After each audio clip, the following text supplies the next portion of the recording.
Carly Thomas Smith, how are you doing? I'm hanging in there. How you holding up, Dr. Thunder? I'm doing all right. That's right, Dr. Thunder. Yeah. So we met performing with the Columbus Jazz Orchestra. Yes. And how long ago was this? Well, I've performed with them 3 times. I know you were there for the last one, for the Christmas concert. That's right. That was a few years ago now. It's been a minute. It's been too long. It was like 3 years, maybe? Yeah, 4 years? Something like that. It's got to be somewhere in there. Something like that, yeah. Mm-hmm. And let's see here. I was looking at your pretty amazing resume, both television and everything that you've done, and then some of the artists that you work with. And one of the artists we have in common, I was touring with the Count Basie Orchestra. We did a concert with Patti Austin. Oh, yeah. She's amazing. Totally. Yeah, I worked with her. I did this pretty incredible project. It was a while ago now, but it was a live performance that was recorded to CD and DVD. That's how long ago it was. We still were, CD and DVD is what we would call it, as opposed to like YouTube stream or whatever. But we did a live show, and it was called Don Grusin's The Hang. And he basically put together all of these, just outstanding superstar top tier musicians, and somehow I was able to get in the door and sing backup on that project, and it was amazing. So we sang backup for Patti Austin, we sang backup for Phil Perry, and there were so many heavy hitters. It was like Harvey Mason Jr., Nathan East, Abraham Laboriel, Lee Ritenour. Dave Grusin, of course, came on and did a duo thing with his brother, and just so many outstanding musicians. I was in awe, and I don't even know how I could perform half the time, because I'd just be sitting there going and Patti was like, she was great.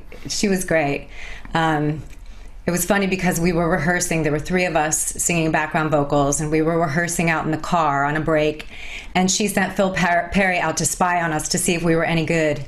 And I guess we passed, because the next time when we came in, we then rehearsed backstage with her. But she was just phenomenal and such a dream to work with. Yeah. What was your experience working with her? What did you guys perform? Oh, you asked me too fast. Let's see here. I think you're we were with the doing Count Basie Orchestra. Yeah. So I think we were doing like an Ella Fitzgerald thing. So good. So good. So I think this was last year. So yeah, it was like that's right. It was last August. Well, okay.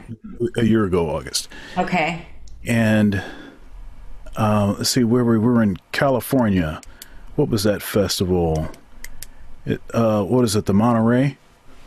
That's one of them. Mm-hmm. Yeah, and so another great singer that the band, that was traveling with the band, Carmen Bradford. Oh yeah. Yeah, and she's frequently sang with the Columbus Jazz Orchestra also. I actually interviewed her on this show too. And so I think they did a couple numbers together too. So it was a great. Wow. Yeah, my friends Noriko Alling tours with her quite a bit. She's a keyboard player, and my friend Steve Stevens was just playing drums with her as well recently. Right. She's phenomenal. She's a singer. She's a singer. Oh, she certainly is. Mm-hmm. She certainly is. Now, speaking of singing, I'm very interested in voice. Yeah. And maybe different habits or patterns that singers get into to warm their voice up. Also, diet restrictions, especially if you're going to be singing a lot, and some of that kind of stuff, because some folks are really sensitive to certain kinds of foods, or like, I don't know, like dairy or something, is Is this something that you think about much? Yeah. In fact, I think about it so much I've started teaching because technique and vocal health is so very important to me and has been, something that most professional singers at one point or another have to face. That, it's almost like being an athlete, and you have to treat your instrument and your body like an athlete would. And if you haven't always been doing it, it will catch up to you eventually. And I've been pretty disciplined. I started training in high school, so I had a pretty solid vocal technique. But once you become a professional, you're dealing with elements that are often out of your control, and so it's very common for singers to have vocal injuries. And I have had a vocal injury. So once that happened, it was like, all of my habits, which were already pretty good, kicked into high gear. So I've always had a pretty regimented vocal warm-up practice. I practice all the time. And as of late, I've gotten into the Blaylock method, which is a very specific vocal technique that my teacher teaches, and now I'm teaching it because I just think it's probably the most practical and user-friendly vocal technique that I've ever tried, and I've trained with a lot of people. So I do that. In terms of dietary restrictions, I'm not quite as strict in that area. I mean, I'm not going to drink a glass of milk before I go sing. And definitely if I have a heavy gig schedule, like I'm going to lay off the alcohol, I'm going to try to eat cleaner, but I know, I have singer friends who don't drink dairy or eat dairy at all, no wheat, vegans, vegetarians, and that works for them. I just try to, eat a little cleaner and be a little more disciplined. But, you get home late from a gig and you haven't eaten and you've been performing, you're hungry. So I have to say that's usually where I fall down a little bit. I get home and I get into the chips or the wine or whatever, and I'm definitely not the specimen to look up to in that area. But yeah, I definitely watch what I eat, and I'm always vocally exercising, and almost every day it's like going to the gym. I do my vocal exercises and I practice, and you got to keep the instrument in shape. Yeah, I like gym analogies also, because I spent a lot of time in the gym. No, you're kidding. I do. That's not natural, man. I wish. Right. I could probably practice more then. But I don't know. You practice a lot. Every time I look up, you have a video with another instrument on Instagram. I'm like, how many instruments do you play? I don't really play brass instruments. I have a trumpet here because I'm supposed to be learning how to play it. It's hiding under here, right here. And although I have a set of drums behind me, I mean, I play enough drums to play with my 7-year-old son. There's another set of drums that's hidden behind something right there. Okay. And that's his, set of kid drums, and so he comes out here every once in a while and he bangs on them. So you don't really play trumpet and you don't really play drums. Yeah. Well, it's very utilitarian. Okay. I want to work, and so I acquire the skills necessary to work. Right. And for instance, with guitar, I think guitar. Maybe I've been playing guitar for maybe 7 years or something like that. Okay. And the reason I started playing guitar was because I took a job at a big evangelical church, and it was very guitar driven.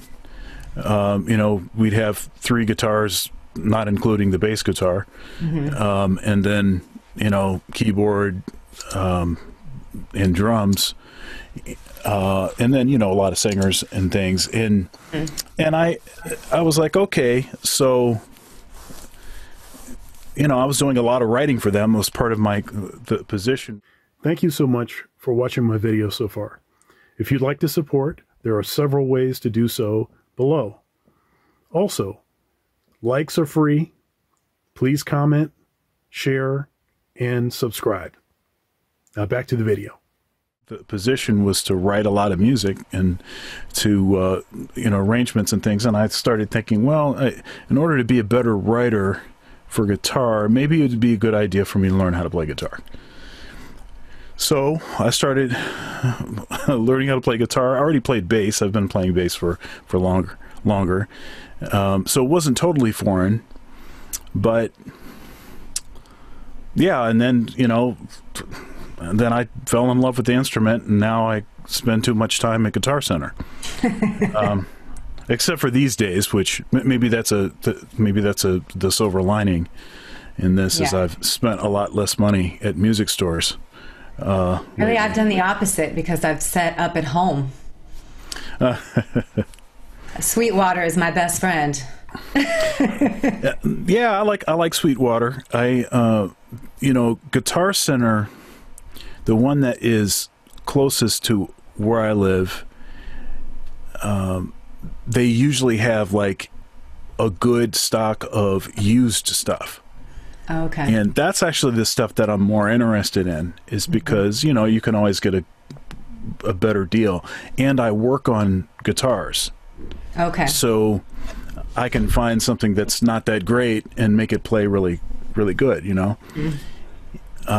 And so my son, who is totally extroverted, he's like his mom.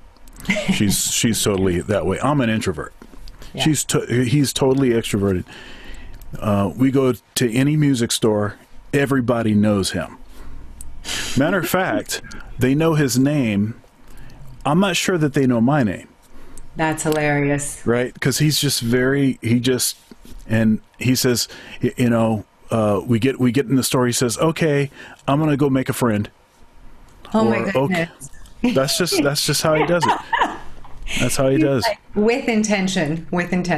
Oh, so super intention. And he's like disappointed if, his people that he knows that work there, when they move on to another job, he comes back to me and he explains the details. Yeah. He said, well, such and such is not here anymore, and I'm sad, Said, but there's another person here now, so that's going to be my friend now. I mean, we go to rehearsal. Yeah, we go to rehearsal on, at church. We just recently started having rehearsals. We're all spread out and everything, we're trying to follow the rules and do it safely and all of that. Yeah. Yeah, it's tough, but we have rehearsal, and he goes with me to these rehearsals where I've got another one tomorrow night, and he goes in there. He's got his friend. Hey, I'm going to, he comes, he pokes his head in. All right, Dad, I'm going to see my friend, and his friend is this gentleman that locks the church up, and he's got to be 65. It doesn't matter. It doesn't matter how old the person is. He's not trying to find people that are his age. Right. He just likes that connection, that human connection. Yep. He's going to be like an artist manager or something, like going to something, dealing with people. Those are the type of people we need, Oh, definitely. Yeah. But he's got a couple instruments in here. He's got a P trumpet. I don't know if you can see it, but it's over there by that monitor back there. It's a blue trumpet. It's probably hard to see. Like I said, he's got a set of drums. Bought him a guitar. I made him a little pedal board, and every once in a while he asks for a lesson. Yeah. He says, hey, can you give me a lesson? But really what he's asking is to come and sit in my lap, and, downstairs with, that's really what he wants, right. which is fine. Hang with Dad. Yeah. My son's the opposite. Mine's 12 now, and he has never really wanted much to do with what we do, because my husband is also a performer, an actor, and a singer, And so he's, a little bit every once in a while, he's like, oh, I want to go on an audition or whatever. But I put him in piano. He was good at it, but just hated it. He loves music. He'll be singing just for no reason. And the repertoire that comes out of his mouth is hilarious, because he'll go from, rapping, hip hop to standards to musical theater to gospel, just because of all of the stuff that's in our house. But he's really not interested in doing any of it in an organized fashion. Like, he just enjoys it and is enriched by it. But, I keep telling him, I'm like, you can carry a tune whenever you're ready. I can teach you. But that's not his personality. And I don't think it'll be, if he ever does decide, I don't think it'll be me teaching him. Because that's difficult. That's been some of our biggest battles when he was practicing piano, and I'd come in and be like, no, this is what it says on the page. And he would just fight back. And I'm like, oh gosh, this is hard. But I hope that your son continues to take your tutelage, because mine surely does not. Well, my son is 7, so he's really more interested in being around stuff, and he's singing, and he's my wife's a dancer. Okay, so you're in a similar situation in your right. So he's artist household. Right, so he's singing and dancing and around music all the time, going to rehearsals, different kinds of rehearsals. So if he wants it, it's here. If not, I've, in some of these interviews, the sort of topics of, we've brought up some topics about, like, what do we want our kids to be doing, and or students, Right. And it's like, well, if you have another idea of something that you want to do, you might want to do that. Not, I'm stuck with this. What I do, I'm stuck with. If I did anything else, I'd be totally miserable. Right. I don't have a choice. I didn't have a choice. I always say you can't, it has to be so forefront in what you want to do and have to do. You can't not do it. Like, that's how strong the desire has to be to pursue this kind of a career. You can't not do it. And that's basically how I felt. And even to this day, especially with all that's going on, you start to really question your choices, because there's just, there's no outlets, there's no jobs for us right now, and we're trying to pivot and do everything we can. And and then I'm like, oh, is this the time? Is this the time to transition into something else and use that college degree? But it's so hard. I can't think of anything else that I want to do. Plenty of things I could do that I'm capable of doing.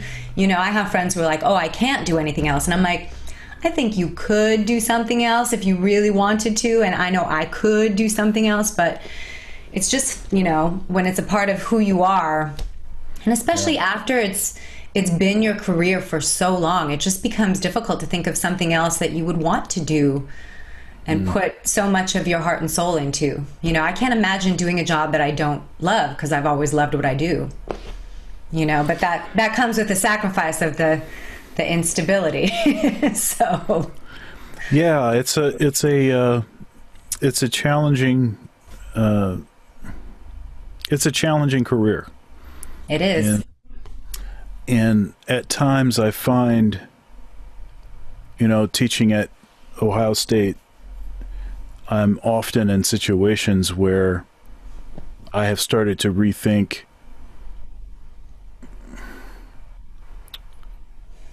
okay, so we have to have. I mean, the quick and dirty version of this is, I have a job because I have students. I have students because I recruited those students. I recruited those students because I believe that they are talented and have what it would take to be successful in a career that would actually potentially utilize this degree that they would be getting. Right. Especially these days with as expensive as tuition is. And I have a number of students that are really talented, and so they've gotten a lot of scholarship money. And so that's that's one thing. But there's a lot of students that don't get very much and or don't get any scholarship money. Yeah. They really want to do what it is that they're saying. They're doing the work. Mm-hmm. And all of that is great. But, it kind of makes you, okay, at what point would this become sort of unethical? Is there a line there where it's like there's like a, because I actually know what the actual music industry looks like. Mm-hmm. And a time like what's going on right now with so many ultra talented people like yourself, which, as you said, are waiting for their phone to ring, so it just creates like a moral dilemma. Yeah. I mean, I think it's understandable, but I think, there's so many ways in which music can fit into our lives. It doesn't mean that every single one of your students is going to reach the pinnacle of success in the industry, and that's not your job. I mean, you can teach them what the industry is like, but your job is to teach them, well, what do you teach at the school?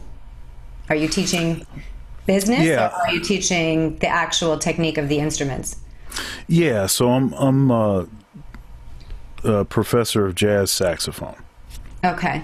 So, you teach them how to play sax and you teach them about the industry, and, from there it's on them to, figure out. But I mean, and just because you're teaching them, that doesn't, they could go on to do many number of things, and it could be a part of their life or it could be their whole life. I mean, I don't think that's necessarily on you. Thank you for trying to make me feel better. So, well, I teach too, so I guess it's my own moral rationale, in teaching and just knowing, but knowing what it is. But I mean, I think there's just so much personal growth that comes from knowing how to make music and learning music, and and I'm really, that's one of the silver linings of this pandemic, is I've been teaching more on Zoom, and it's incredibly rewarding to see, especially in young people, to see where they start, and if they have a productive lesson, where they end up. And you just see a difference in their demeanor, in their confidence. You see a difference, just in being able to learn and improve upon a skill that is so personal. I think there's so much weight in that. There's so much value in that. And I think so much because our society is we're just so hardcore capitalistic. It always becomes about, the pinnacle of success is being wealthy. The pinnacle of success is being really famous, and I think that we've really gotten into a rut when it comes to teaching the arts and where the arts fit into our society, because we veered into this reality TV society that values fame, I mean, and this was the case 5 years ago. So I'm not trying to be controversial. Like, we've been going down this path for a while. A long time. I think there's something to be said, and there's so much value in arts education. And like I said, I mean, even just if you see your student at the beginning of your lesson, and then your student at the end of the lesson, and what they have gained through that, I think that's worth more than its weight in gold, Yeah,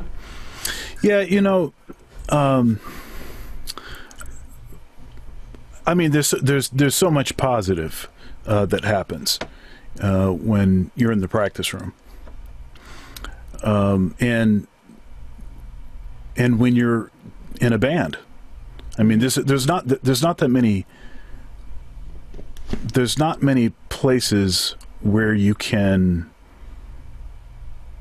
learn how to take critical evaluation in that same way, where everybody is sort of relying on you, to pull your weight.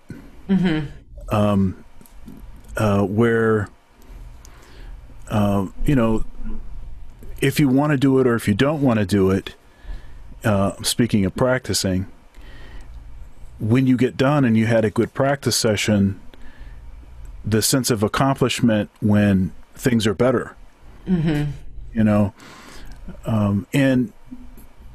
no matter how much emphasis we try to put on STEM, and I'm not against STEM. STEM is why we're able to have an interview like this. Right. So I'm not against technology. However, what would we have to talk about if we didn't have music? What would we have to, tell our stories, or to, how would we mourn? How would we, there's just so many huge holes that is left. So we can, we can sort of prop up these other things, which are very important, but we have to remember that you still need the arts.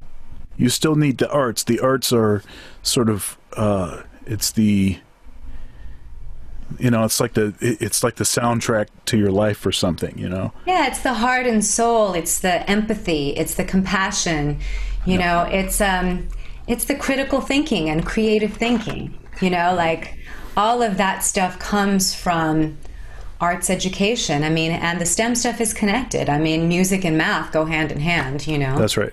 So I think that you can rest your head easy knowing that you're giving your students something valuable.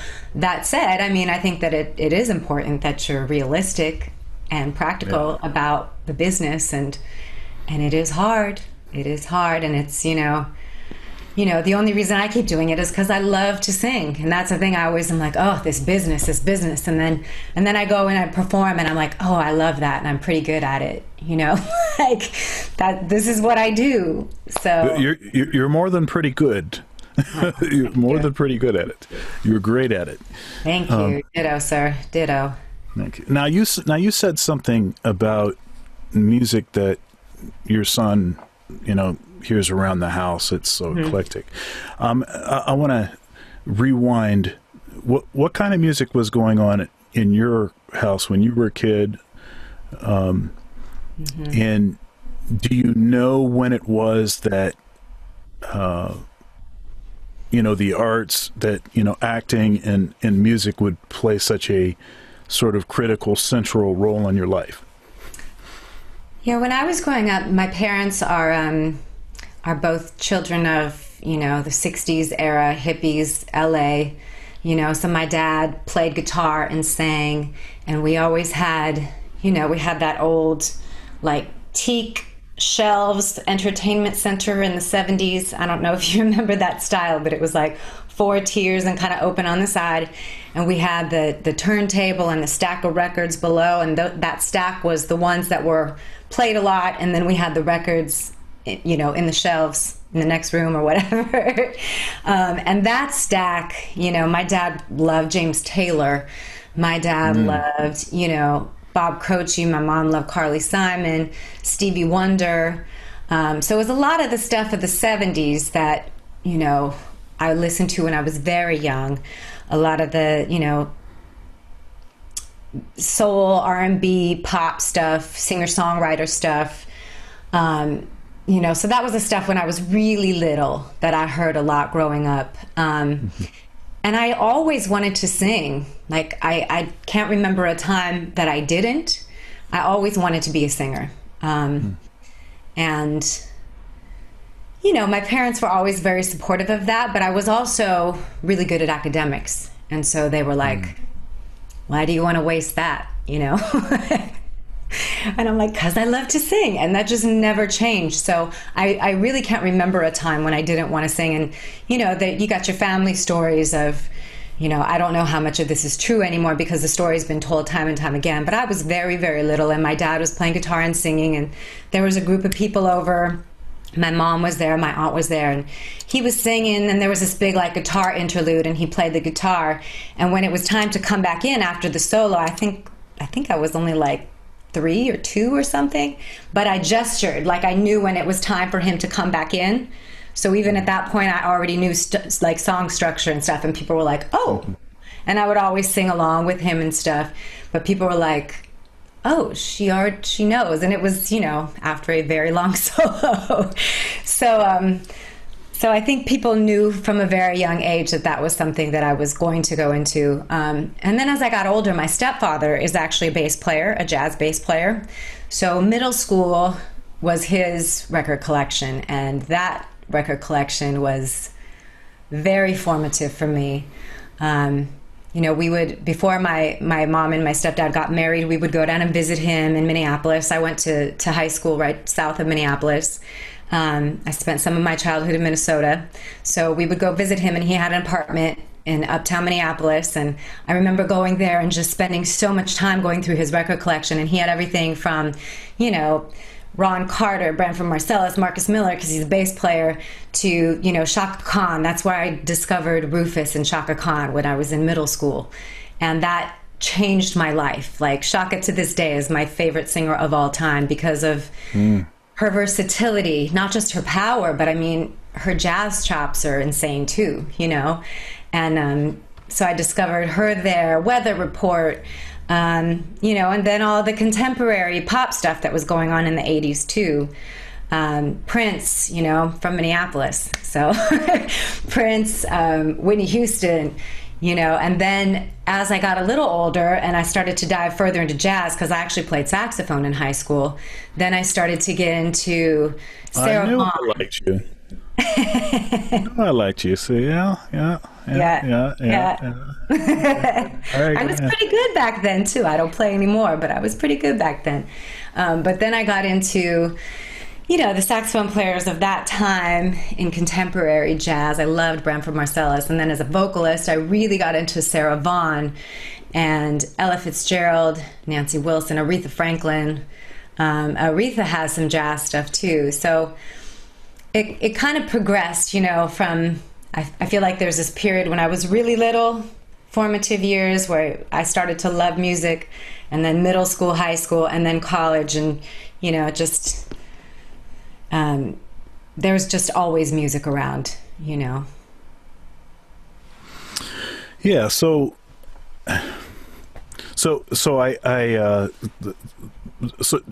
you play piano? Un poquito. enough to be able to help me learn and chord and stuff, but I don't play, you know, enough to really do much of anything with it. But how I learn songs is, you know, on the page and on the piano and stuff. Mm-hmm. And, you know, one thing that I've noticed is singers that play an instrument, even if it's just a little bit of that instrument, their pitch is always a lot better. Yeah, I agree. I think you can often hear the vocalists who are also instrumentalists. And I know it's helped me a lot. I mean, and I honestly didn't start performing until high school vocally. So I was a musician first and foremost. Like, I started as a band geek, and I was the drum major and, you know, the saxophone player in the jazz band. And then some point in high school, people found out I could sing. And then that's kind of how that took over. But I definitely approach my, you know, music, and I understand theory, and I know how to read, and I think it makes a big difference in accuracy, musical accuracy. Definitely. So you made a comment about reality TV. Uh-oh. And I'm also not a fan of reality TV. Yeah. There's a post I did a long time ago, and, you know, they come back every once in a while, and I repost old stuff that I those memories. Yeah. And I basically start out by saying, you know, remember before you go and watch your favorite reality TV show, remember that is the reality TV genre that gave us Donald Trump. So. Yep. And so I watched this this documentary film, and Branford is in it. It's called Before the Music Dies, and it's like Questlove is in that, and Erykah Badu and a bunch of folks. I need to check that out. And that film was a 2006 film. I think I saw it on VH1. I thought you were going to say VHS. And and you know, Branford says something in that, and when I interviewed him on here on this program, we talked a little bit about it. But the quote was that if you ever want to guarantee that you get something wrong, get 100 people in a room and have them vote on it. And I think that about perfectly nails the issue. So, you know, and I'm not, but this is not to say that the people that are on contest shows are no talent. That's not to say that at all. And there's a lot of great production work that goes on behind the scenes. And I know a lot of folks in, you know, and you know, I know a lot of folks that have those jobs, arranging jobs and things, and it's great they work. Definitely provide, you know, our industry with a lot of jobs, and that's the positive part of it. That's totally positive, and so I'm not gonna dog that. I mean, we have. And I have to say, I would be happy if I got a call. You know, of course, me too. Me too. Yeah. As much as I have, right. As much as I have, you know, sort of down talked reality TV, in particular, like contest shows and stuff, to my students and stuff, I'd be the first person jumping to take one of those gigs. I think there's a place for it. I don't think that it should be non-existent in our society. I think, you know, but I think, like everything else, we just, you know, there was a little bit of success, particularly when you talk about the music shows or the talent competitions or whatever.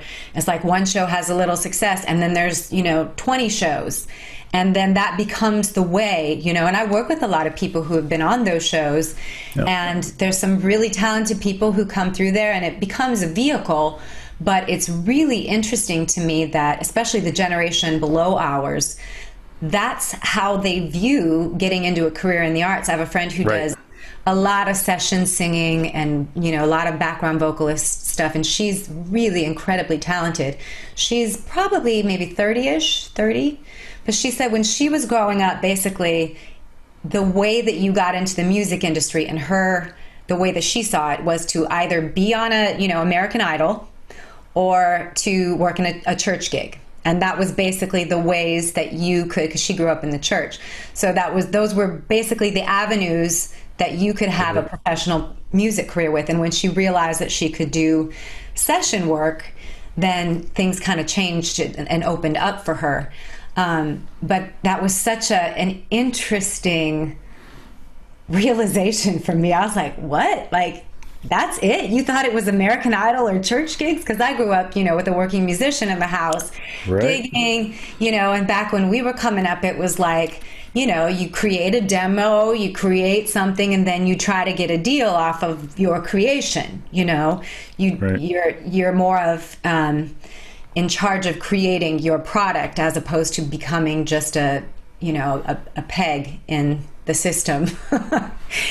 And so it was definitely eye-opening for me when she said that, especially because I just have immense respect for her as a musician and singer, and she's done so well. I was like, that's really what you guys think it is coming up, and, you know, to each their own. Definitely not for me though, those shows. Yeah, you know the phrase or the saying, overnight success. Yeah. So in this sense, you actually can be an overnight success. You know, you win one of these shows, you're an overnight success. You know, like Carrie Underwood or something. You know. Yeah.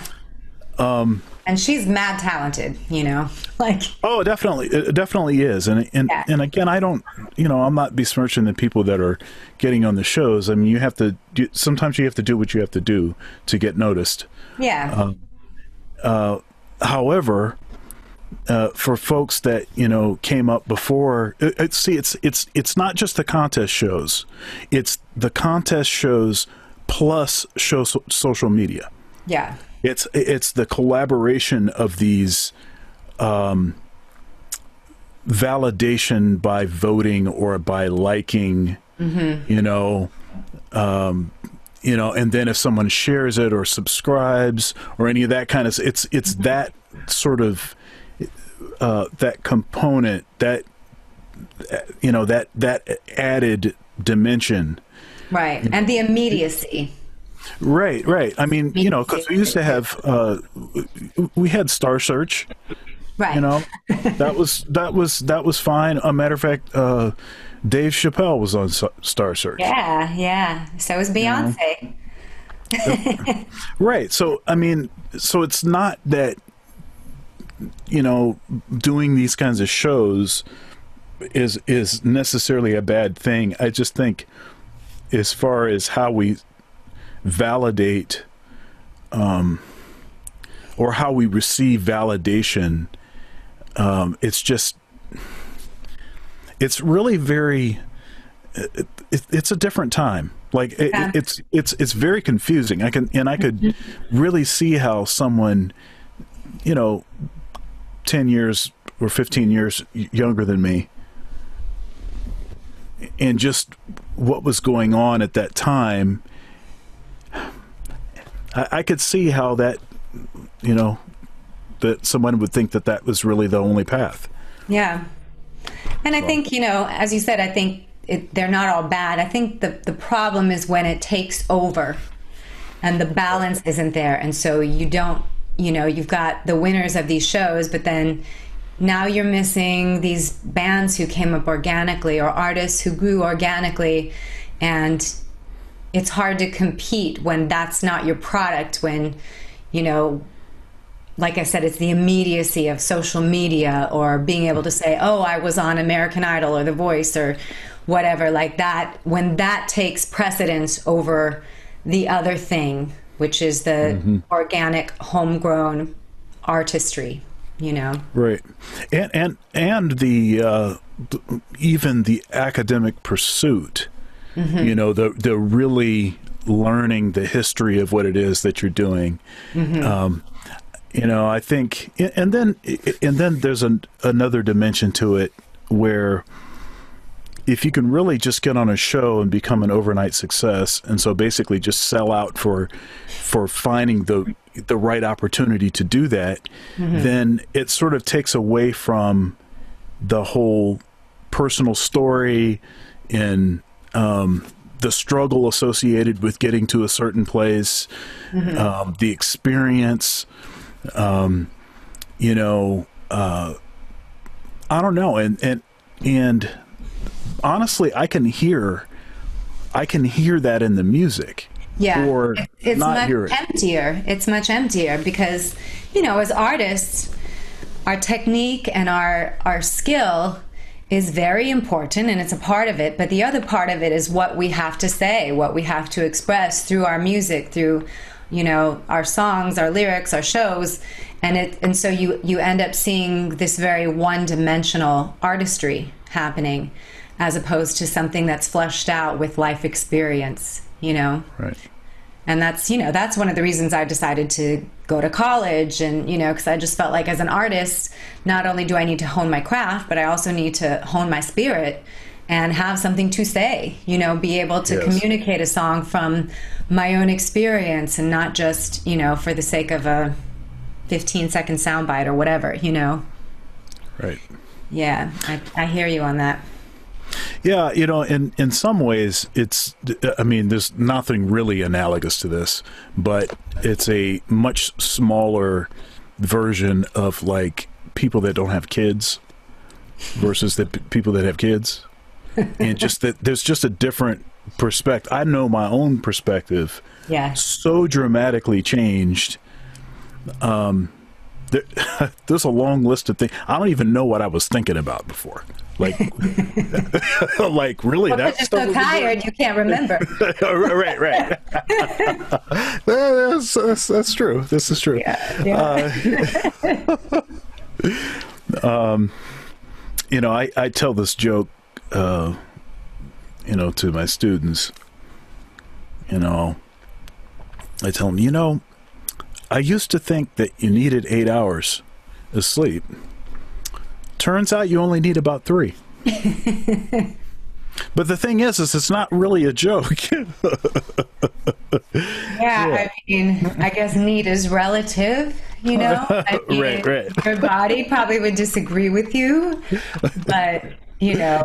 I mean, you know, you can do it for a while. You know. What you're able to, that's actually been very challenging to me as a singer, and was where I ran into trouble, because sleep is so very important for singers, because you have to, you know, have that rehabilitation, that downtime for your voice to rest, in the same way an athlete does. And so that's where I ran into trouble, like getting sick and singing on no sleep and having to get up with my son. And it's a difficult balance. It's easier now that he's 12.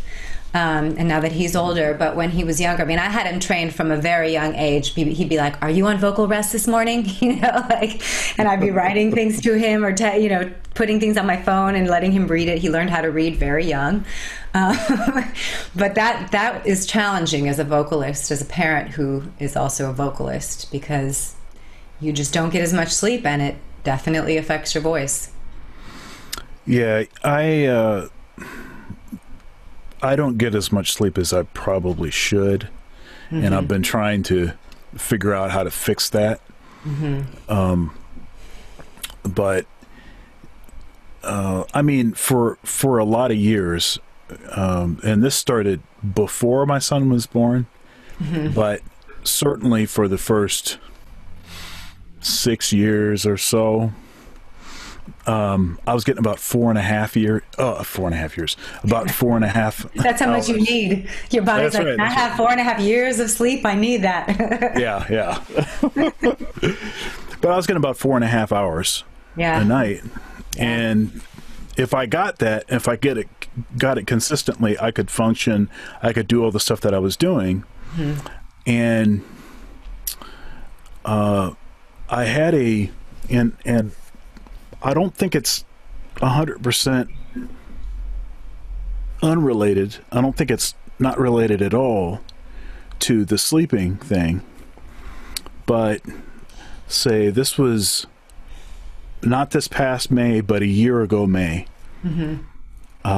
I completed my oral and comprehensive exam for my doctorate. All right, Dr. Thunder. Yeah.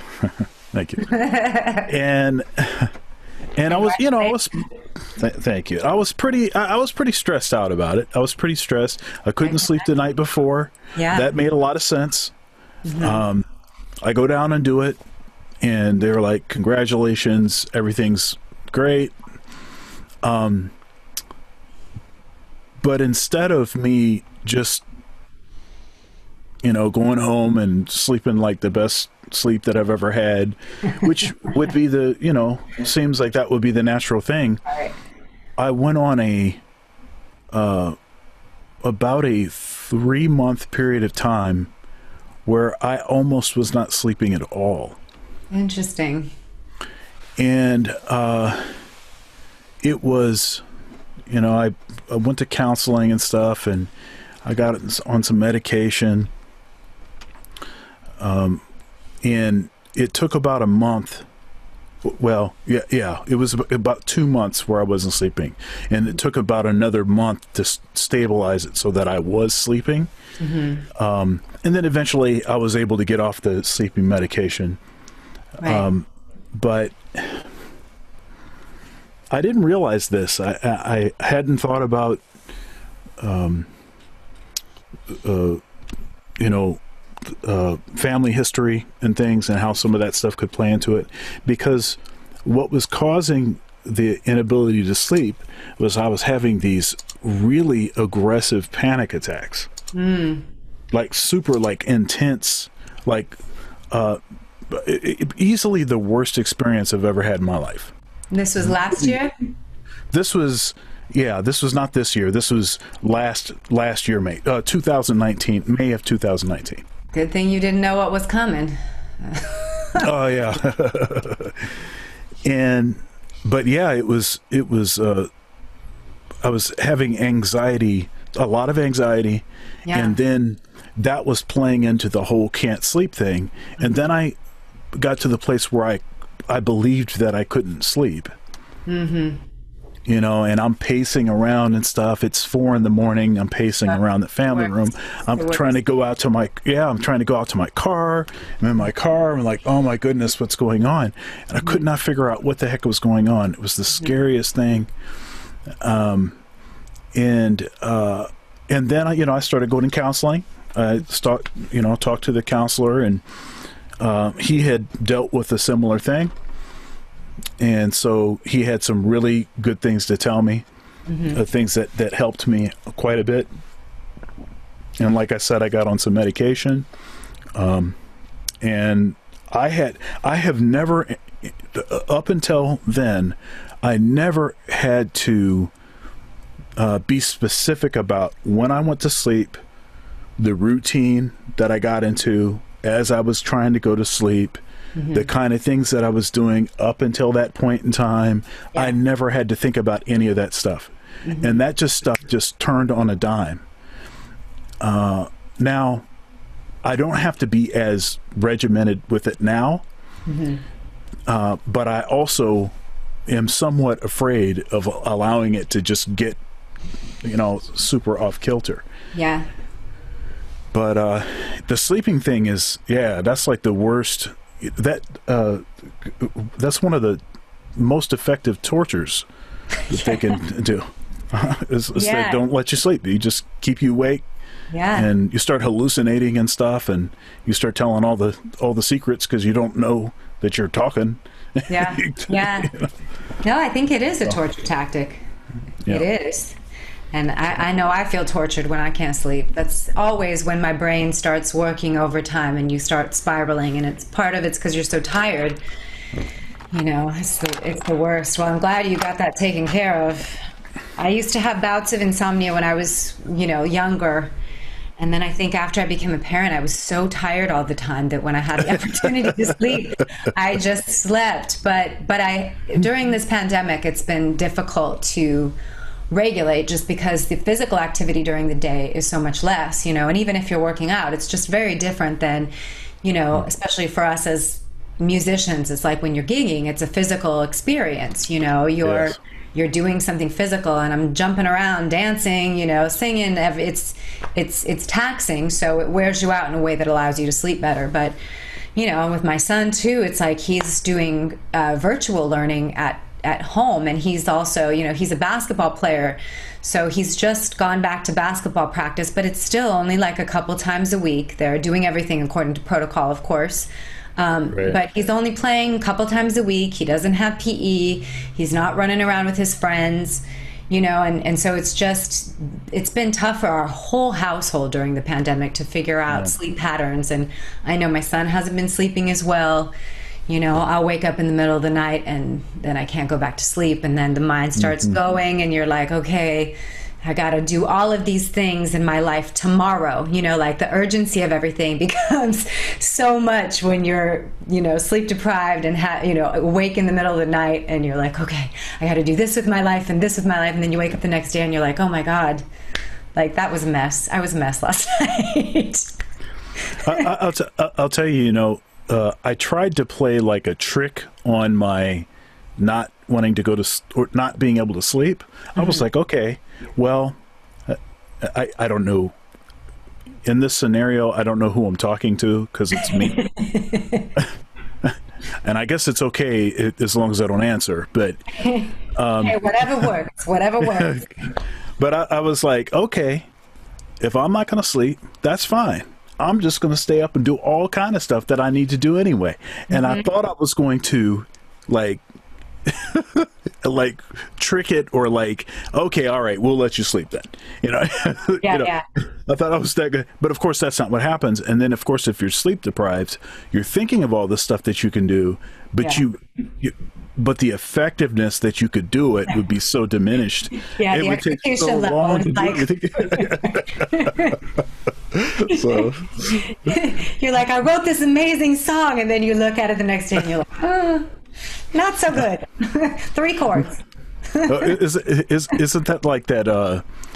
That's sort of a variation on that getting high and then writing music. It's like, it sounds great. Oh, it's so great. And then when you're sober, it's like, this is horrible. What is this? Yeah, or performers who are like, oh, I can only perform when I'm, on this, and then later you watch the tape back and you're like, no, that wasn't very good. Well, at least you felt good in the moment, right? Yeah, exactly. So, now I'm a fitness advocate. I'm always trying to get my students to go to the gym, and my son, and this comes honestly because when I was a kid, when I was my son's age, it might have started a year later.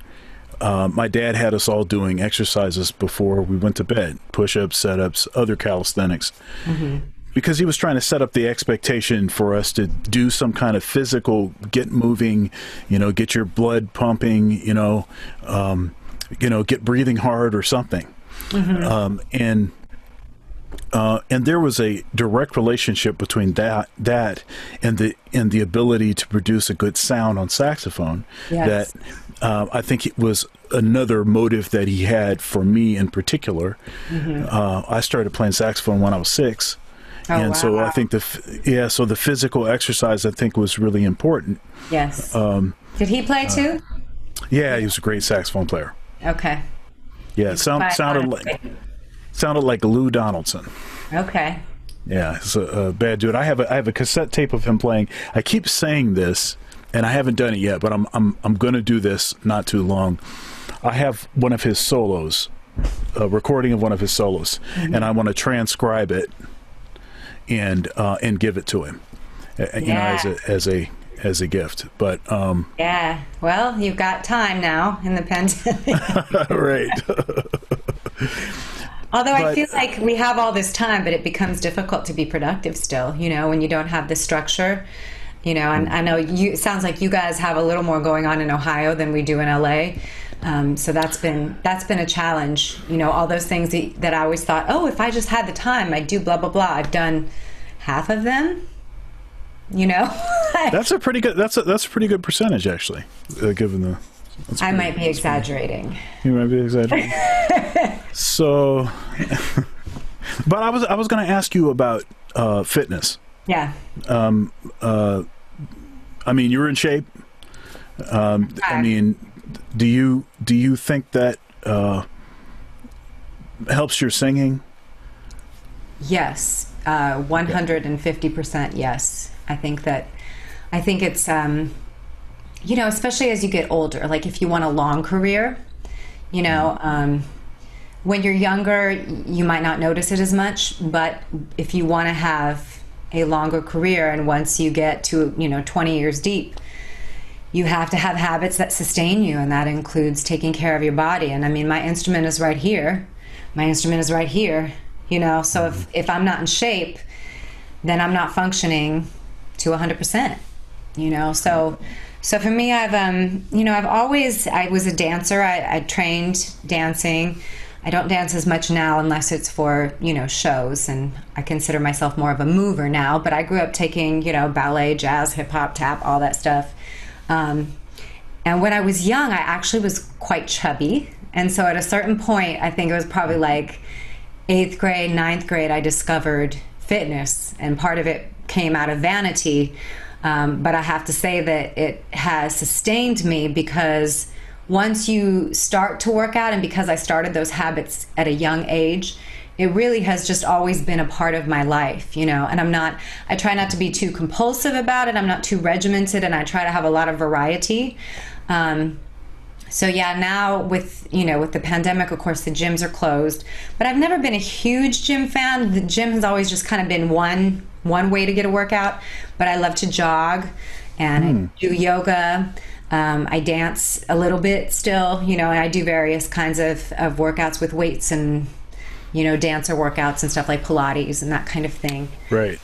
It's been tough, though, because on top of a pandemic, second civil rights movement, economic depression, now our land is burning, so I couldn't go outside last week. So the one thing that I had, which was my morning runs, and I would, wear my mask under my chin, and if I saw somebody pull my mask up, but I could still go outside and go for a run, and I was doing yoga at home.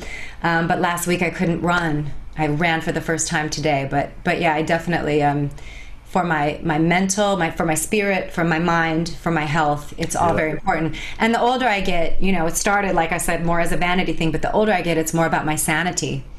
It's like if I don't work, get that outlet, get that physical outlet.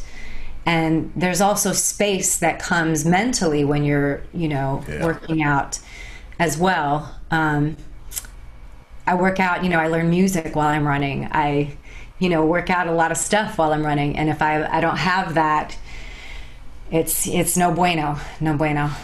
Are you familiar with this this term piggybacking? Piggybacking. You probably are. You sound like you are, because you said you're learning music as you're running, right? Mm-hmm. Yeah. So that's piggybacking, right? So you're doing two activities simultaneously.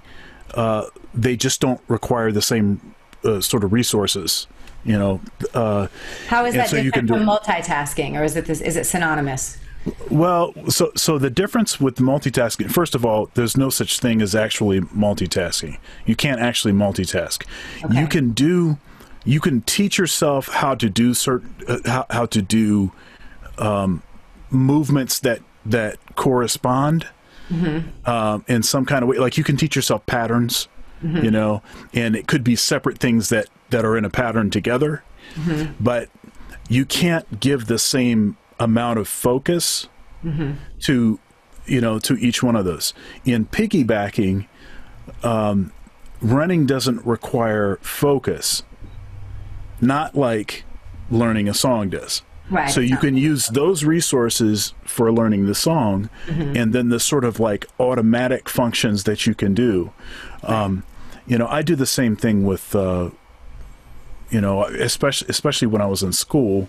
I record all my lectures, and if I'm in the car driving, I'd be listening to something. If I was at the gym, I'd be listening to something. Mm-hmm. And since all of us are some kind of combination of oral and visual. No one is, unless you're blind, you're some combination of the two. Now, I'm more of an oral learner, mm-hmm. and so listening to things over and over is a really good way for me to learn things. Yes. And a lot of musicians tend to be that way. Yeah.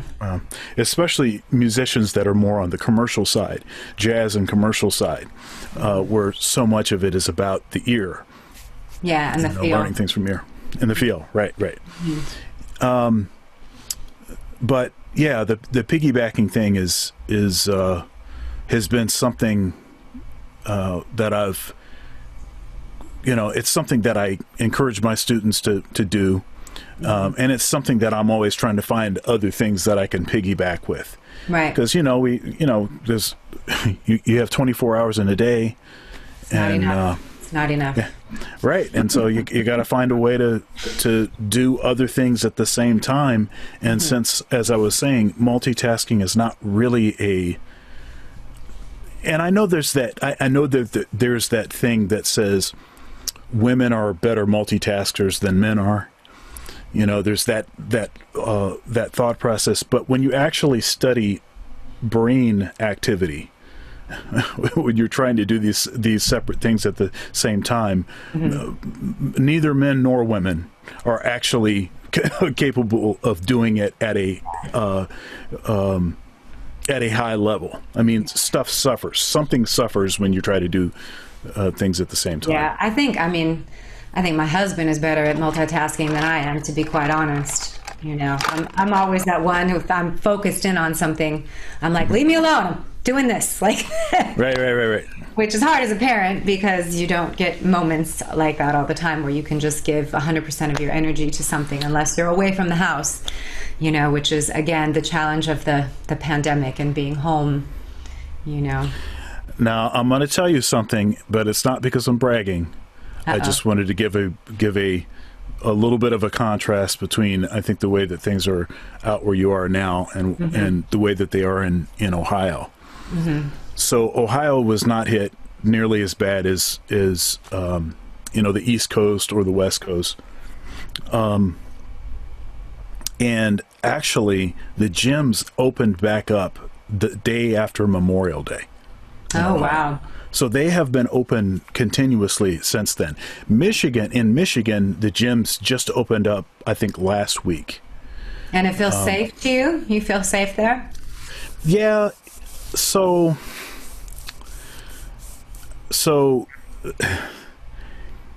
now I don't have any equipment in my house, and I can do push-ups, and that's fine, but right. That doesn't quite cut it, right? Right. So I was out for 2 months waiting for the gym to open back up. And in Ohio, if the gym is big enough, if it's like a chain gym, then they have enough resources to be able to make sure that the gym is cleaned properly and to spread out the equipment. So if they have enough real estate, they can make it so that only a certain number of people can be here, only a certain number of people can be there. And you have to wear a mask, and everybody gets their temperature taken when you go in, and you can't use all of the lockers in the locker room. For a period of time, you couldn't use all the showers. They had those sectioned off. So they did all the stuff that they could. And to my knowledge, not a single case of COVID has been in that gym, and I've been back in the gym since when it opened back great. up. Yeah. There is a way forward. We just need some leadership. You know, it's like that's the problem. We just haven't had. You know, I mean, I look at my friend. I have a friend who lives in South Korea, and I remember back in February, the beginning of February, she was talking about how, you know, they were in their 8th day of social distancing, lockdown at home, kids not going to school. And I was doing a show at the time, so I was, you know, kind of entrenched in rehearsals and stuff and not really paying attention to the news, you know, but I saw her posts and I was like, oh gosh, it must be really bad over there. Come to find out, we had our first case the same day they did. And they were locked down in the beginning of February. They followed protocol. They never had to shut their theaters down. She's in theater, and her husband are. And, you know, because they jumped on top of it quickly, because they started the protocol at a, you know, early time, they didn't have to do a full shutdown. You know, and I think that it's just gotten to the point where everything has spiraled so far. And I think that's what happened in California too. We actually, you know, we were on top of it a little more aggressively than other states up front, and then people got unruly and the governor caved in and we opened everything up. The gyms opened probably around the same time as they did in Ohio. And then a few weeks later, they promptly closed again. And I don't even know if they're open at this point, because I'm like, I wouldn't go, you know, and I had my outlet from running, and fortunately, you know, we have good weather here, even though it's been smoky and I couldn't do it last week. But I've got other outlets at home. Yeah, you know, there's a worship leader, and he's a record producer and named Casey Coram, and he lives in California. And we had he was on the show too, and we were kind of talking through that whole thing. He's more of a, what is it, a CrossFit? He does the CrossFit thing. And the gym that he goes to, it's almost like a barn, and it's like you know, they open you know, like what looks like a big garage door, you know, opens up, and then and so that was and there's not that many people at that particular you know, I mean, it's CrossFit, right? Yeah, it's not that many people in there, and the running thing, I wish I could run. I mean, I physically can run. I just pay a high price for it. It tears it tears my knees up, my shins. Yeah. And I've tried to change the way that I run. I'm a terrible heel striker. It's like bang, bang, bang. I mean, if I walk around in the house, right. As a matter of fact, the first, you know, couple years that me and my wife were married, she used to constantly be saying, do you have to walk up the steps that loud? Hard. I was like, I'm sorry, I can't help it. I'm kind of like that too, honestly. And my son has it now too. My husband always laughs. He's like, I can't tell if it's you or him walking in. Yeah, but the heel striking thing, I don't know. It's a plague. I remember when I was in 8th grade, and it was the last day of school in middle school, and one of my classmates couldn't run the 440, and we had this big track and field day for the last day of school. And so I said, okay, I'll run it. How hard could one time around the track be? It's not that big a deal, right? Right. So, you know, at first, you know, I take out and I'm going as fast, you know, I'm going super fast and I'm beating everybody. I'm like, yeah, this is what's happening. And then, you know, I get about halfway around and then everybody passes me. And then I'm like, oh, you know, and I, you know, barely could get it, you know, all the way around. But I had really good, I had Osgood Slaughters, and I had really bad shin splints. And I couldn't walk for like 2 weeks after that. Oh, wow. And but ever since then, I mean, I can get on a treadmill and I can do like elliptical and stuff like that, or get on the bike. Yeah, yeah. I do elliptical at the gym. I actually don't like the treadmill anymore. I used to do the treadmill when I was younger, but now it's either running outside or I like the elliptical at the gym. And my chiropractor is a big advocate of the elliptical. He's like, that's just so much better for the joints, you know. But I need that cardio because, you know, it's the breath support, like you said, for the sax too. You know, same thing for the voice. You have to work. That's why I find yoga really great as well for singing. You know. You were talking about a lack of leadership. Uh-oh.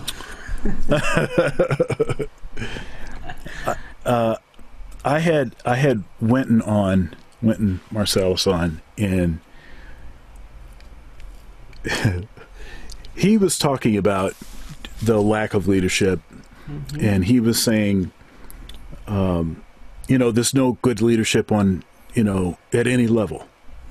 I don't know if you saw his interview on Bill Maher recently.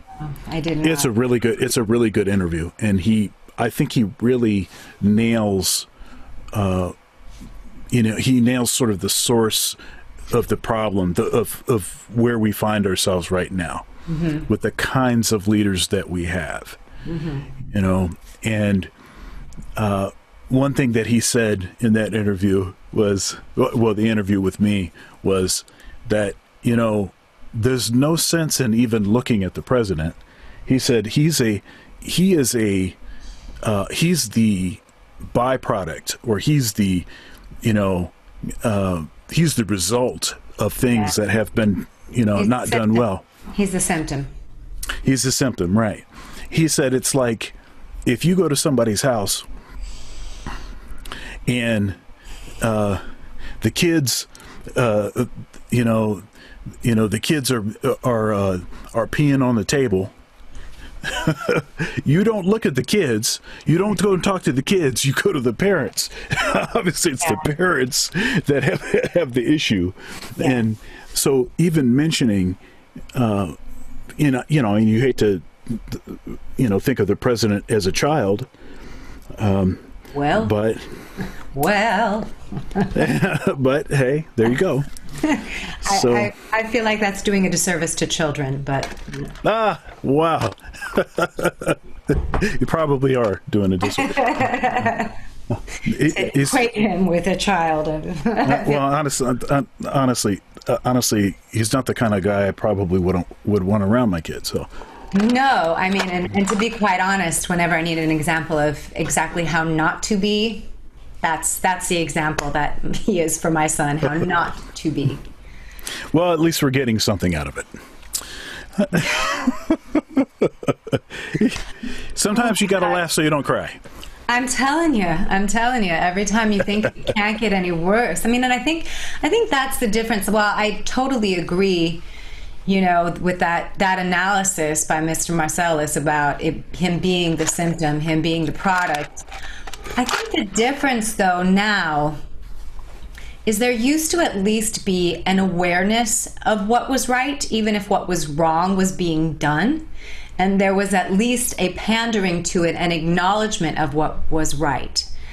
Now I feel like there just isn't even an acknowledgement. It's just this brazen, completely unethical, immoral behavior that's just shrugged off. Like there's not even the appearance, you know, at least, you know, when people are trying to appear that they know the difference between right and wrong, you know, but now there's not even a playing to an appearance of it, which makes me believe that there is not a knowledge of, and that's the person who's leading us and setting policy and, you know, affecting our lives. So on the one hand, he's definitely the symptom, but he is the problem that is causing a lot more symptoms down the road from here out. You know, like it just perpetuates those problems even further, and to a level that I think we're going to be paying the price for a long time to come.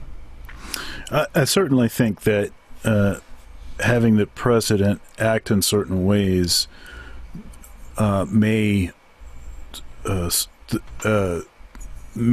sort of legitimize or make it seem that certain values or certain things are okay or are legitimate, or you know. But I will also say that well, two things. One, I don't know that things were ever better. You know, I think that because of cell phones, because of social media, because of, you know, all of these different ways that folks can gather, and maybe people that have certain kinds of opinions, they can all sort of gather in the same locations, you know, more easily. I think that has the sense of making things appear to be maybe worse than they are. But actually, I'm not even going to say that. I'm going to say that I think that this stuff was always there. And yeah. I just think that we're just seeing it because of a lot of these other things. And the other thing is... There is, though, I just do think there is a brazen nature that has become more common. You know, there is an emboldened nature where, you know, you could say the hoods are off, you know? Yeah, but you know, as a black man in America, I want to know, what you actually think, you know, yeah. And so for instance, if on my job, everybody is saying all of these, you know, nice things, and, you know, they're being supportive and all like this, but then behind my back, they're all saying all this other stuff that's exactly the opposite. I would rather know who it is that's saying certain things, and then I'll know not to align with that person, not to trust that person, not to put myself in a situation where I have to depend on them to help me in some kind of way. And so I know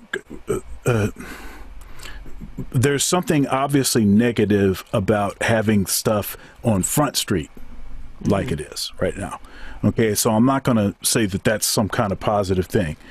But if there is a silver lining, at least I know what certain people actually think, and I know those aren't the people that I'm going to depend on or put myself in a situation where they're going to have something to do with helping me out or something like that. Because it's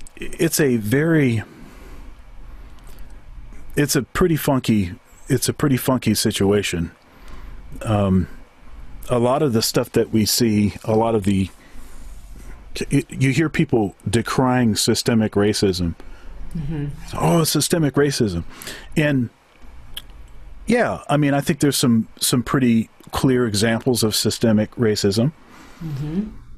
However, it also seems like it's being used as a scapegoat or a whipping boy.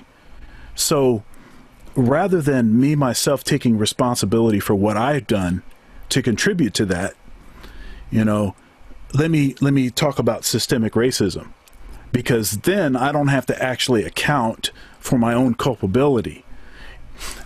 And so I see a lot of that. I see a lot of folks that are saying the right things, but I never hear them actually acknowledge something that they themselves have done and how they want to reform that. If they're for instance apologizing for something, it doesn't seem like they're apologizing for stuff that they themselves were involved in. Right. It seems like they're apologizing for some stuff over there that's further away from them. Right. And I just want to see, if anything can happen, through all of this goofy stuff, if more of us can take responsibility for our share of whatever it is and just say, hey, we're just going to change that stuff. Yeah. And just change it. And then let's move on, Yeah, it's so deeply embedded in it is systemic, and it's embedded not only in the systems, political systems, the health systems, but it's also embedded in us as individuals in ways that go so deep subconsciously. And so I think it is so important. I think that's one of the silver linings, is that I think there are a lot of people who are reflecting, doing a little more self-reflection. There are people I hope so. who are not taking accountability, but I think there's, and I can speak for, seeing people in my family wanting to learn more, even if they weren't on the extreme, they weren't the people that you were like, oh, you're so racist to begin with. But then seeing all of this stuff happen, they're now, reading more books, having more conversations about race, and reflecting on the ways in which, we perpetuate it even without knowing it, or, and I think, I think that it's just such a, it just goes so deep. It just goes so deep. And I think that, hopefully that'll be a silver lining about some of this. But it becomes tough, though, when you have a leader who is endorsing the negative aspects of it, who not only does, glosses over the systemic aspect of it, but then endorses certain behaviors and ideologies. So yeah, I think there is some responsibility to bear in terms of leadership and what that brings out in our society, because it is so deep in us as individuals as well as systemically. So it appeals to the darkest nature of people, as opposed to trying to excavate it. It perpetuates it. Yeah, I think that's true. I think that's true. Fortunately, in our system of government, we can vote the cat out. Yeah, but I think that's the other problem, though, is that the majority can't, though. Like, we're seeing more and more the flaws of our republic, which is not really a representative democracy. And right now we've got minority rule. He didn't get voted in with the popular vote. We've got 2 senators for every state. There's 40 million people in my state. 2 senators, You know, DC doesn't have any representation in the Senate, and they have more people than many states, you know?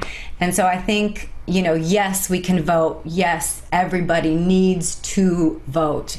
180%, 200%, 1,000, as many percent as we can get. Everybody needs to vote. You know, like, we need everybody to vote. We need all hands on deck, you know, but I think the system is stacked against the majority right now. And that's, you know, we're seeing that flaw. I mean, just in my lifetime, you know, like, of the past 3 presidents, 2 of them were voted in without getting the popular vote, you know? And we're going to have, you know, depending on what happens with the Supreme Court, like, you're just seeing such a huge imbalance happening, and it's not the majority opinion, and that scares me a lot. That scares me a lot. But definitely, yeah, we can vote him out. We can vote people out. But you know, it's just not as easy as what we were told, you know, growing up. Well, the populist thing is interesting because, you know, kind of bringing this, you know, full circle. We were talking about the reality TV thing and the whole validation from likes and all that. You know, part of the populist thing is you get votes however you have to get votes, you know, and it doesn't really matter if people actually well, and it doesn't even matter the people that do vote if they actually know anything, right? If they know what they're voting for or how that would actually affect them, or the voting history of people that they're voting for. It doesn't matter.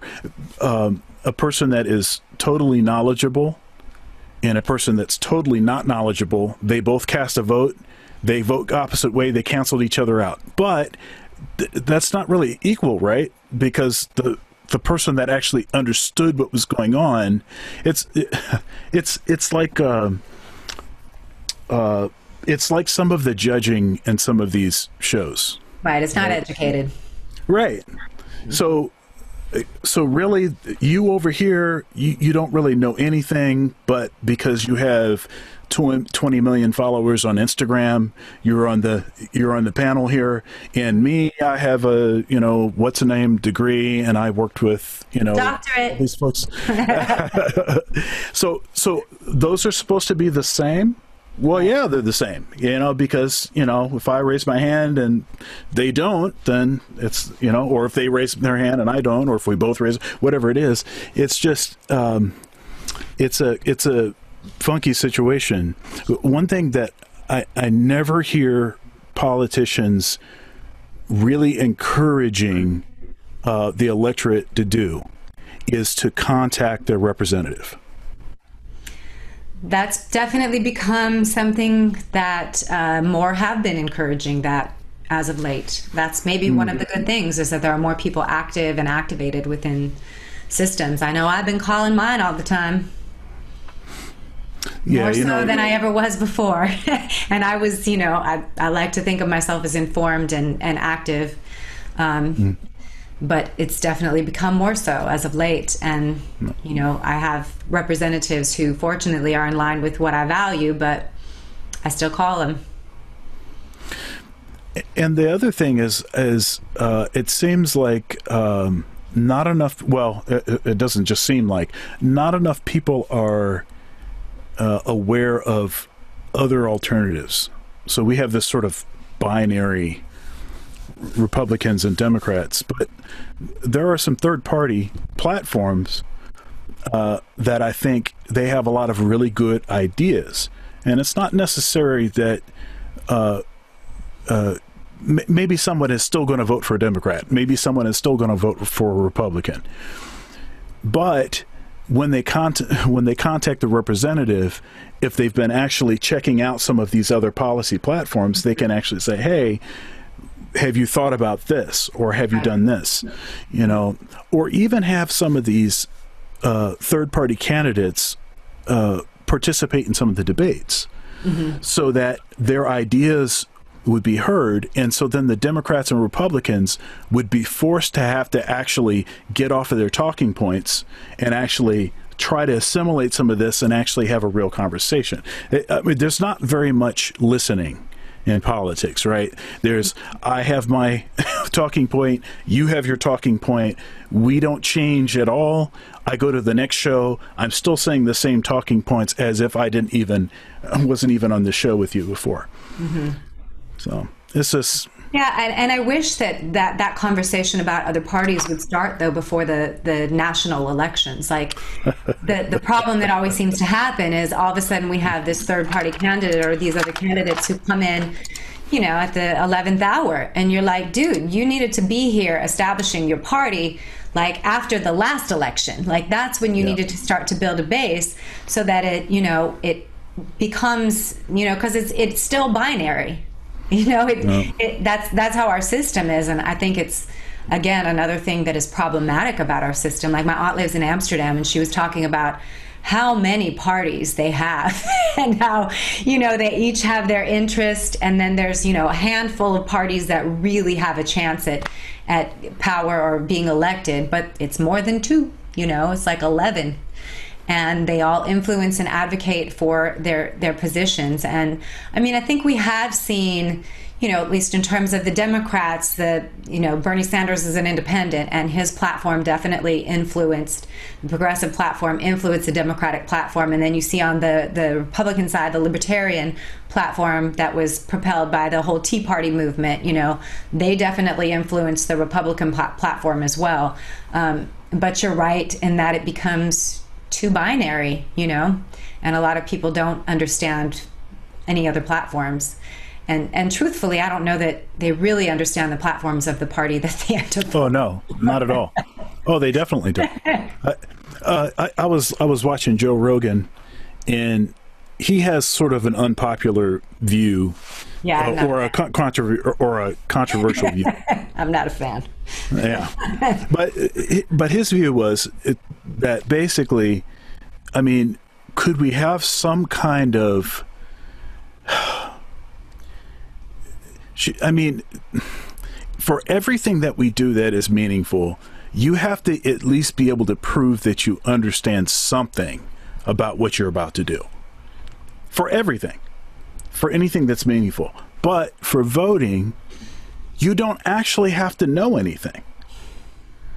And I wonder if that in some way cheapens the whole procedure, and whatever you end up, the result that you end up with is not even specifically related to, it's not related to anything particular. It's just related to this party saying, I can gather these people over here on this point, you can gather these people over here on this other point, and let's go. And let's just see who has to move a little bit this way or that way. I think that gets dangerous, though, when you start talking about that, because that sounds like, Jim Crow type stuff where you have to prove something before you vote, and I'm like, I don't know about that. I definitely am an advocate for education, though, and I think that education has thoroughly suffered, and critical thinking thoroughly suffers in our country right now, and you're seeing a lot of that.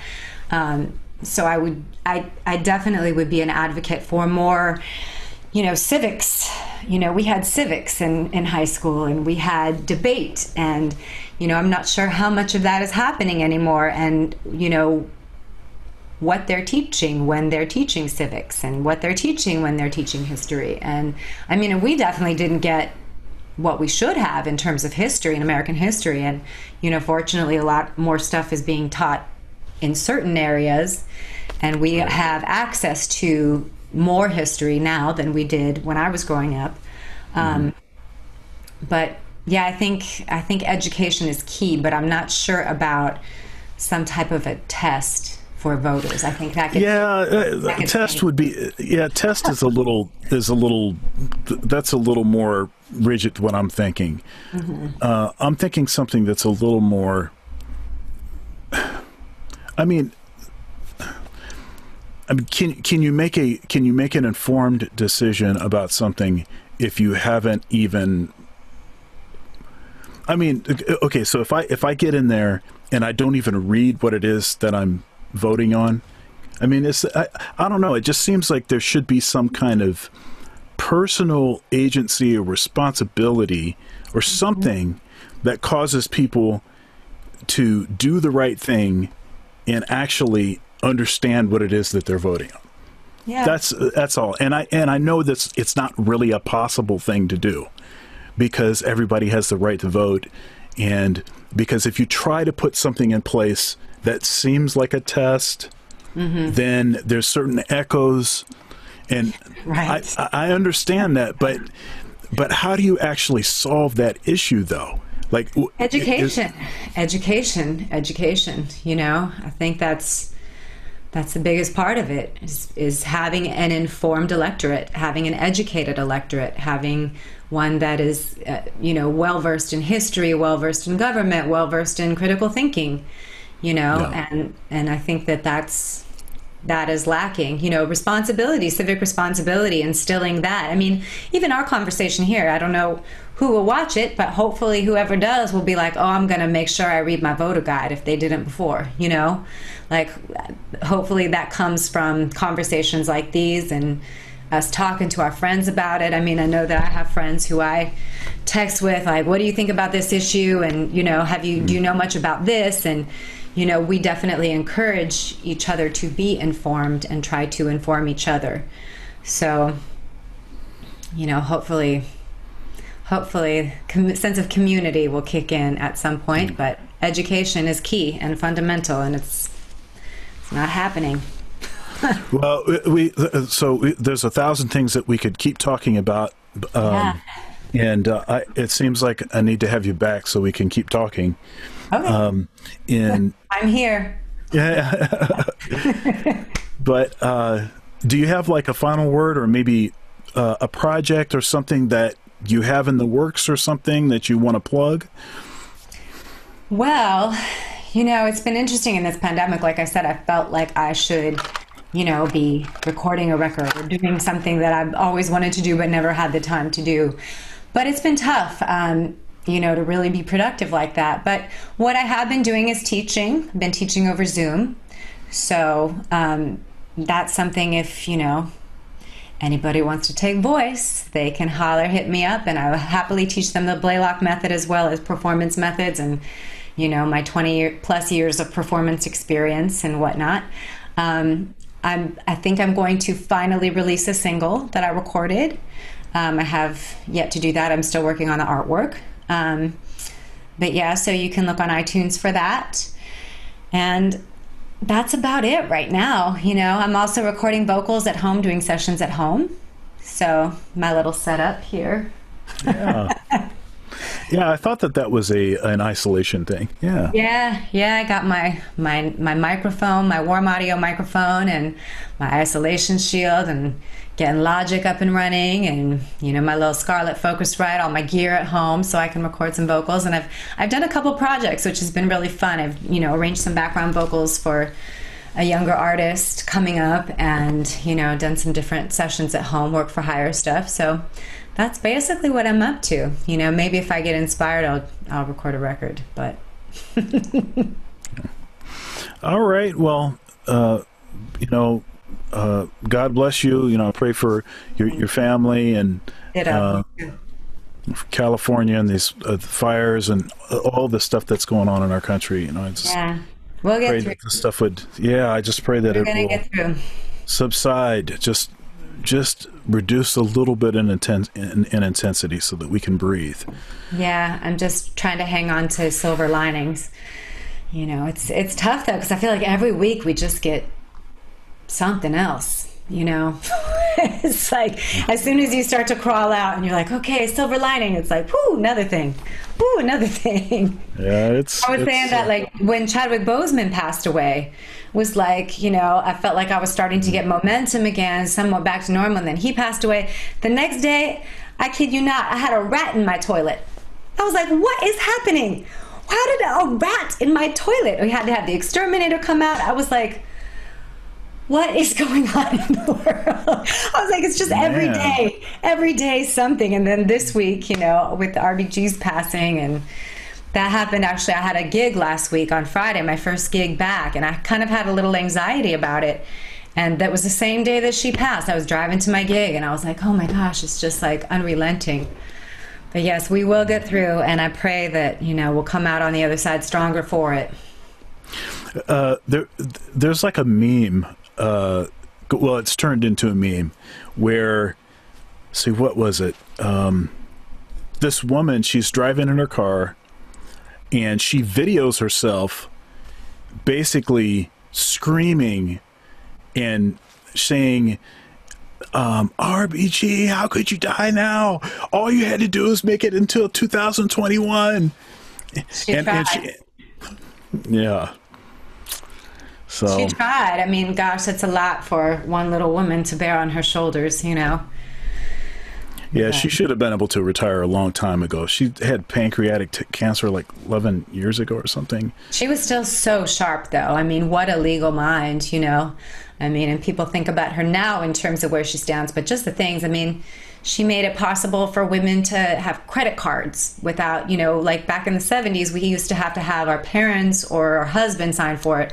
House loans, we couldn't buy our own houses, like all of that happened on her watch, rights for, women who are pregnant. Like she just did so much. So, yeah, but, it's a lot for one person to bear.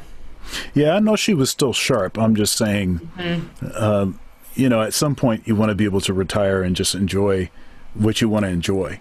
Yeah. And it's too bad that she felt like she had to, stay in there that long. Yeah. And she couldn't retire earlier. Or maybe she liked it. That was what she wanted to do and how she wanted to spend her life, I mean, I know like my father-in-law worked up until the very end because that's what he loved to do, Yeah. At 80-something years old, you couldn't stop him. All right now. Well, you have a good one, and we'll see you next time. Okay, so good to see you. Thank you for having me on. Absolutely. God bless you. Bye. Bye.